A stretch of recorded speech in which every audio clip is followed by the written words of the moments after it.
Hello friends, welcome to BPSC quest. Friends, अगर आपको ये वीडियो पसंद आता है तो लाइक और शेयर करें। Friends, welcome to BPSC quest. तो आज हम लोग लेकर आए हैं 29 जुलाई का करंट अफेयर, जो कि इम्पोर्टेंट है बिहार बीपीएससी 70th के लिए।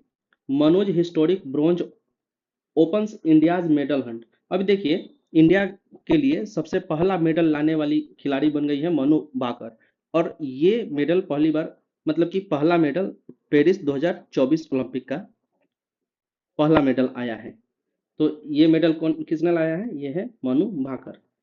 ये किस कंपटीशन में लाई है? तो ये है 10 मीटर एयर पिस्टल का जो कंपटीशन है, उसमें ब्रॉन्ज मेडल मनु भाकर ने जीता है। ये बिलोंग करती है कहाँ से? ये हरियाणा से बिलोंग करती है।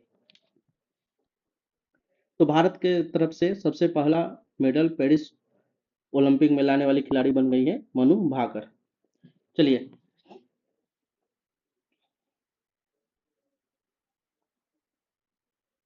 अगला टॉपिक है army contingent in Mongolia for 21st Khan quest exercise.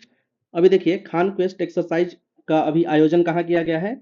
ये मंगोलिया में किया गया है। ये कौन सा एडिशन है? खान क्वेस्ट का 21st एडिशन है। इसमें खान क्वेस्ट एक्सरसाइज एक मल्टीलेटर एक्सरसाइज है, जिसमें 23 कंट्रीज हिस्सा ले रही है। और 23 कंट्री से लगभग 400 से 30 से ज़्यादा पार्टिसिपेंट्स हैं। इंडिया की तरफ से पार्टिसिपेशन करने के लिए महाराष्ट्र रेजिमेंट के जो आर्मी पर्सनल्स हैं, वो वहाँ मंगोलिया गए हैं। तो खान क्वेस्ट एक्सरसाइज अभी कहाँ हो रहा है? मंगोलिया में हो रहा है। आर्मी की तरफ से कौन पार्टिसिपेट कर रहे हैं? तो ये महाराष्ट्र रेजिमेंट पार्टिसिपेट कर रहा है। साथ ही साथ इसमें कितने कंट्री हिस्सा ले रहे हैं? तो इसमें 23 कंट्री हिस्सा ले रहे हैं। न्यूज है, cheers Indian athletes taking part in Paris Olympic Modi. अभी देखिए, मोदी जी ने पेरिस ओलंपिक में जो भी एथलीट पार्टिसिपेट किया है, एथलीट्स ने उनको कॉन्ग्रेचुलेट किया है। साथ ही साथ जो मनु भाकर है अपनी, जिन्होंने ब्रॉन्ज मेडल जीता है 10 मीटर एयर पिस्टल कंपटीशन में, तो इनको भी मोदी जी ने फोन करके बधाई दिया। साथ ही साथ मोदी जी ने अभी मन की बात का 112वां एडिशन रिलीज किया गया है। तो इसमें एडिशन में क्या क्या चीज टॉपिक पे बात किया गया, ये हमारे एग्जाम के लिए काफी इंपॉर्टेंट हो सकता है, जिसको हम लोग एक एक करके देख लेते हैं। तो सबसे पहला है क्या? मैथमेटिक्स ओलंपियाड के बारे में बात किया गया है। अभी देखिए, इंटरनेशनल मैथमेटिक्स ओलंपियाड ने भारत ने 4 गोल्ड और 1 सिल्वर मेडल जीता है। तो इसके बारे में भी इस मन की बात के इस एडिशन में बात किया गया है। साथ ही साथ दूसरा जो था टॉपिक, ड्रग एब्यूज के बारे में बात किया गया। तो ड्रग एब्यूज से के लिए एक नया टोल फ्री नंबर जारी किया गया है, जो कि है 1933। इसके अलावा जो चराइदेव मोएडम्स है, जो कि अभी यूनेस्को ने इसे 43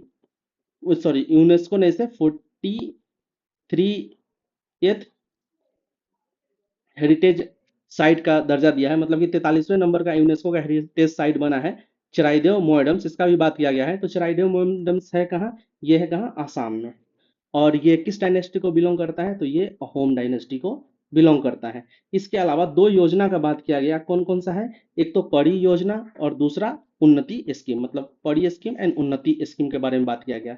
देखिए, पड़ी स्कीम क्या है? इसमें जो भी आर्टिसंस है उनको इंक्लूड किया जाता है। और उन्नति स्कीम है, इसमें जो भी सेल्फ हेल्प ग्रुप है उनको इसमें इंक्लूड किया जाता है। तो इन दोनों को हम लोग अलग से एक वीडियो में देख लेंगे कि ये स्कीम्स क्या है। लेकिन ये मान के चलिए कि ये अगर ये स्कीम मोदी जी ने डायरेक्ट इसके बारे में बात किया गया है, तो ये काफी इंपॉर्टेंट है अपने एग्जाम के लिए। इसके अलावा 2 डेज अनाउंस किए गए हैं सेलिब्रेट करने के लिए। सबसे पहला हैंडलूम डे और दूसरा टाइगर डे। तो हैंडलूम डे कितने तारीख को मनाया जाएगा? तो ये 7 अगस्त को मनाया जाएगा। साथ ही साथ टाइगर डे कितने तारीख को मनाया जाएगा? तो 29 जुलाई को। तो 7 अगस्त और 29 जुलाई, पहला 7 अगस्त हैंडलूम डे और 29 जुलाई टाइगर डे, हम लोगों को याद रखना है। इसके अलावा इन्वायरमेंटल कंजर्वेशन और प्रोटेक्शन के लिए एक ट्राइब के बारे में, 2 ट्राइब के बारे में बात किया गया है। तो ये दोनों ट्राइब कौन कौन से हैं? एक तो माना ट्राइब है और दूसरा गोंड ट्राइब है। ये दोनों ट्राइब कहाँ मिलते हैं? ये दोनों हैं महाराष्ट्र के ट्राइब है। इनके बारे में बात किया गया है। इन्होंने इन्वायरमेंटल प्रोटेक्शन के लिए काफी सराहनीय काम किया गया है, जिसको मोदी जी के द्वारा अप्रिसिएट किया गया है। ये माना और गोंड ट्राइब मिलते हैं कहाँ? महाराष्ट्र में। और महाराष्ट्र का भी एक जो टबोडा अंधेरी टाइगर रिजर्व है उसके आसपास ये पाए जाते हैं। तो ये इंपॉर्टेंट कहा है कि तडोबा अंधेरी टाइगर रिजर्व कहाँ है, महाराष्ट्र में है। इनमें कौन से ट्राइब मिलते हैं, तो माना ट्राइब और गोंड ट्राइब। इसके अलावा राजस्थान के एक पंचायत का बात किया गया है, तो ये कौन सा पंचायत है, कुल्हाड़ी बंद पंचायत। ये इन पंचायत के लोगों ने क्या किया था कि कसम खा लिया था कि पेड़ को नहीं काटना है आज के बाद और उल्टा पेड़ को लगाना है। तो ये इन्वायरमेंटल प्रोटेक्शन और कंजर्वेशन की तरफ एक ये भी अप्रिसिएशन वाला काम है जिसको मोदी जी ने अभी अप्रिसिएट किया है। तो ये कौन सा पंचायत है, कुल्हाड़ी बंद पंचायत कहाँ है, ये है राजस्थान में। अगला है cargo carrier structurally stable and operational after fire, coast guard. अभी देखिए क्या हुआ कि गोवा कोस्ट पे एक कार्गो शिप में अभी आग लग गया, जो कि कहाँ से आ रहा था, ये आ रहा था पनामा से। और इसमें क्या था, इसमें केमिकल्स था। अब देखिए ये कौन से कोस्ट पे, गोवा कोस्ट पे इसमें आग लग गया। तो इसके लिए जो भी एनडीआरएफ की टीम है और कोस्टल गार्ड की टीम है, उन्होंने इसके लिए तुरंत ही एक सहायता इनके इसके सहायता के लिए एक ऑपरेशन चलाया, जिस ऑपरेशन का नाम क्या रखा गया, ऑपरेशन सहायता। सहायता तो अपने लिए इम्पोर्टेंट क्या है कि कौन से कोस्ट पे आग लगा था, तो कार्गो में, तो वो था गोवा कोस्ट। ये कार्गो आ कहाँ से रही थी, पनामा से। और इसके लिए जो ऑपरेशन चलाया गया उसका नाम क्या था, उसका नाम था ऑपरेशन सहायता।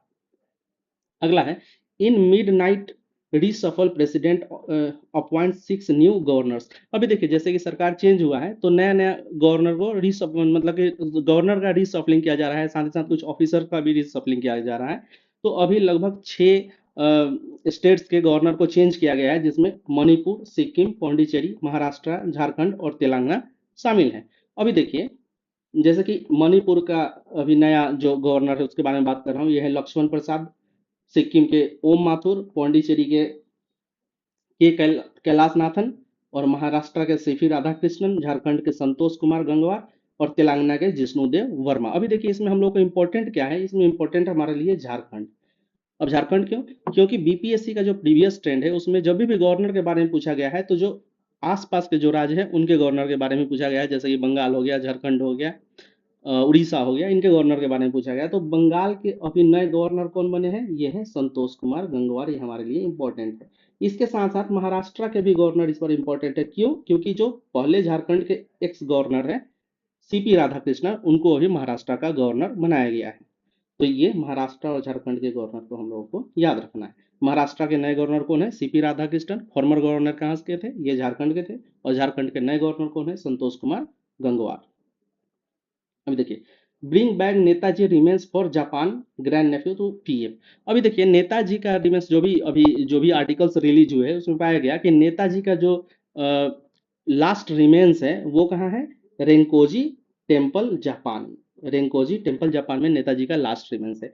और आर्टिकल्स के थ्रू ये भी पता चला कि 18 अगस्त 1945 को नेताजी का निधन हुआ था प्लेन क्रैश में। अभी देखिए ये 18 अगस्त का टारगेट फिक्स किया गया है इसीलिए क्योंकि नेताजी का उस दिन निधन हुआ था। तो 18 अगस्त से पहले रैंकोजी टेम्पल जापान से नेताजी के लास्ट रिमेन्स को लाने का निवेदन किया गया है। तो ये हम लोगों को याद रखना है कि नेताजी का लास्ट रिमेन्स कहाँ है, ये है रैंकोजी टेम्पल जापान में।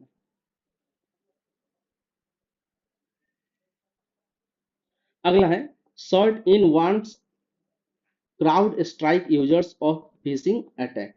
अभी देखिए जो अपनी साइबर फ्रॉड को हैंडल करने वाली एजेंसी है सर्ट इन, इन्होंने अभी साइबर फिशिंग के लिए अभी वार्निंग जारी किया है कि फिशिंग अटैक हो रहा है अभी। इससे बचने के लिए किसी भी जो भी लिंक है उस पर कभी भी, जो अननोन लिंक है उस पर कभी भी हम लोग को क्लिक नहीं करना है। अभी इसमें हम लोग को इम्पोर्टेंट क्या है कि फिशिंग क्या होता है। अब देखिए फिशिंग क्या होता है कि कोई भी मालवेयर आपके मोबाइल में, आपके या आपके लैपटॉप में सॉफ्टवेयर एक होता है, उसको इंस्टॉल कर दिया गया जाता है आपकी जानकारी के बिना, और आपका सारा डाटा निकाल लिया जाता है। इसी प्रोसेस को बोलते हैं फिशिंग प्रोसेस। तो सर्ट ने किसके खिलाफ जारी किया है ये, तो ये है क्राउड स्ट्राइक। तो क्राउड स्ट्राइक से रिलेटेड कोई भी लिंक, ईमेल कुछ भी आए तो उस पर हम लोगों को ये मतलब क्लिक नहीं करना है। अगला है CITES eases norms for agar woods export move to benefit lakhs of farmers from north east. अभी देखिए, अगारवुड एक नॉर्थ ईस्ट में पाया जाने वाला एक ट्री का वेराइटी है, जिसको पहले काइट्स ने अपने अपेंडिक्स 2 में डाल दिया था, मतलब इंडेंजर्ड के स्पेसीज के लिस्ट में डाल दिया था। ये कब डाला था? 1995 में। अभी देखिए, जैसे ही काइट्स के इंडेंजर्ड स्पेसीज के लिस्ट में गया तो इसका ट्रेड बंद हो गया था इंडिया से। अभी देखिए, ट्रेड इसका क्यों होता था ये हम लोग देखते हैं। तो इसका यूज होता था मेकिंग ऑफ इसेंस, इसके अलावा रूम फ्रेशनर्स, प्यूरीफायर और मेडिसिन, मतलब इस सुगंध बनाने के लिए इसका यूज किया जाता था। और ये कहाँ पाया जाता है? त्रिपुरा में और नॉर्थ ईस्ट अरुणाचल प्रदेश आसाम वाले एरिया में ये पाया जाता है। अभी क्या किया, काइट्स ने इसे अपेंडिक्स 2 के इंडेंजर्ड स्पेसीज के लिस्ट से बाहर कर दिया, जिससे यहाँ इसका ट्रेड फिर से चालू हो जाएगा। तो हमारे लिए इंपॉर्टेंट क्या है, किसको काइट्स के लिस्ट से बाहर किया गया है? तो यह है अगारवुड्स। और अगारवुड्स कहाँ मिलता है? तो ये नॉर्थ ईस्ट में पाया जाता है। Surprising dark oxygen discovery could ensnare deep sea mining. देखिए, एक तो टर्म है डीप ऑक्सीजन और दूसरा है डीप सी माइनिंग। तो दोनों को हम लोगों को समझने का जरूरत है कि सबसे पहले तो डीप सी माइनिंग क्या होता है। अभी देखिए, जो एबिसल प्लेन होता है सी का, उसमें जो भी मिनरल्स होते हैं उनके माइनिंग के लिए जो जो प्रोसेस होता है उसको बोलते हैं हम लोग डीप सी माइनिंग। अब देखिए, डीप सी माइनिंग के समय क्या देखा जाता है कि जैसे जैसे डेप्थ में जाते हैं डेप्थ में जाते हैं जो ऑक्सीजन का कंसंट्रेशन होता है वो धीरे धीरे कम होने लगता है। लेकिन कुछ जगहों पर पाया गया कि ये कंसंट्रेशन कम होने की जगह पर बढ़ने लगा। तो पता लगा कि ये बढ़ क्यों रहा है। तो यहाँ ऑक्सीजन का एबिलिटी ज्यादा है। इसी ऑक्सीजन को बोला गया है डार्क ऑक्सीजन। और अगर हम लोग बाई डेफिनेशन देखें डार्क ऑक्सीजन क्या होता है, तो देखिए, जो भी ऑक्सीजन जो फोटोसिंथेसिस के अलावा किसी अदर प्रोसेस अदर प्रोसेस से डेवलप हो रहा है उसको हम लोग बोलते हैं डार्क ऑक्सीजन। मतलब फोटोसिंथेसिस के से जो ऑक्सीजन क्रिएट होता है उसको बोलते हैं जनरल ऑक्सीजन, और जो इसके अलावा किसी भी प्रोसेस से होता है उसको हम लोग बोलते हैं डार्क ऑक्सीजन। तो समुद्र में डार्क ऑक्सीजन क्रिएट कैसे होता है? By process of electrolysis. Electrolysis. अभी देखिए, इलेक्ट्रोलिसिस में क्या होता है, जो H2O का मॉलिक्यूल है ये तो सॉल्टी होता है, ये समुद्र में तो सॉल्ट है ही। कितना होता है सॉल्ट समुद्र एवरेज सॉल्ट समुद्र में? तो ये होता है 35 ग्राम पर 1000 ग्राम। अभी देखिए, सॉल्ट है यहाँ क्या होगा, और वोल्टेज हम लोग अप्लाई करते हैं, यहाँ वोल्टेज हम लोग अप्लाई करते हैं तो क्या, ऑक्सीजन और हाइड्रोजन दोनों अलग हो जाते हैं। तो यहाँ क्रिएट क्या होता है, ऑक्सीजन यहाँ लिबरेट होता है इस इलेक्ट्रोलिसिस के प्रोसेस में। इसमें कितना वोल्ट का जरूरत होता है? 1.5 डेढ़ वोल्ट ऑक्सीजन, एक डेढ़ वोल्ट सप्लाई का जरूरत होता है। अभी देखिए, समुंदर में ये कहाँ से आया? ये इलेक्ट्रोलिसिस प्रोसेस के लिए ये जो वोल्टेज का रिक्वायरमेंट है ये कहाँ से आया? तो ये मिलता है समुंदर में जो मिनरल्स है, मिनरल्स मतलब कि आयरन और इसके अलावा मैग्नीज हाइड्रोक्साइड। ये दो ऐसे मिनरल हैं जो स्टैटिक इलेक्ट्रिसिटी प्रोवाइड करवाते हैं इस इलेक्ट्रोलिसिस प्रोसेस को अंजाम देने के लिए। तो हम लोगों को क्या समझना था, एक तो डार्क ऑक्सीजन क्या होता है और दूसरा डीप सी माइनिंग क्या होता है। अगला है Ariel another water moon. Ariel another water moon. अभी देखिए, एरिल पे क्या हुआ है अभी की, CO2 CO2 का एक लेयर मिला है। अभी देखिए, ये लेयर कहाँ मिला है? एरिल पे। और एरिल क्या है? एरिल है मून। किसका मून? तो ये मून है यूरेनस का। बस इतना ही इंपॉर्टेंट है कि यूरेनस का मून एक एरिल है। और इस पर किस चीज का पता लगाया गया है? तो कार्बन डाइऑक्साइड के उपस्थिति का पता लगाया गया है। तो हो सकता है कि यहाँ पे ये वाटर भी अवेलेबल हो। अगर आइस कैप अवेलेबल है मतलब वाटर अवेलेबल है। और ये पता किसके द्वारा लगाया गया है? तो नासा के जेम्स वेब टेलीस्कोप के द्वारा इसको पता लगाया गया है। ये देखिए, नासा के जेम्स वेब टेलीस्कोप के द्वारा इसको पता लगाया गया है। ये कुछ अलग दूसरे अलग टॉपिक्स है जिसको डिस्कस नहीं कर रहा हूँ। ये आप अगर टाइम मिले तो खुद से पढ़ लेंगे, ये मेंस के लिए इंपॉर्टेंट हो सकता है। अगला है Morocco cannabis Grover out of shadow after legalised medicine industrial use. अभी देखिए मोरक्को में कैनाबिस के प्रोडक्शन को लीगल कर दिया गया है, और मोरक्को जो है सबसे ज्यादा लार्जेस्ट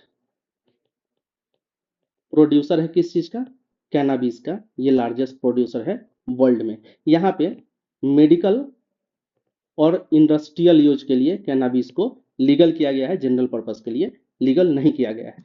तो फ्रेंड्स ये था आज के द हिंदू का जो भी इंपॉर्टेंट करंट अफेयर है उसका एक क्विक व्यू।